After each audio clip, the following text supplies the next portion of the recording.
Hey guys, it's Brandon Wright with Valley Buick GMC. I'm our service manager here and we're going to walk through our new mobile check-in for you.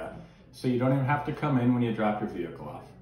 Good. So the day of your appointment, you'll get a text letting you know that you can mobile check-in, and you'll open the text. It'll bring you to a link here, start check-in.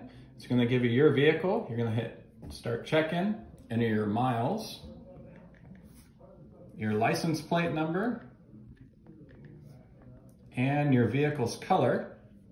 Gonna hit next. Next, it's gonna show you what you set during your appointment. In this case, the check engine light and the diagnosis charge there. Looks good. We don't need to talk to an advisor.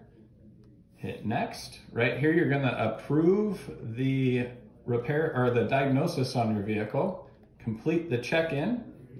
It's gonna give you a little reminder to just go ahead and leave the keys in the night drop.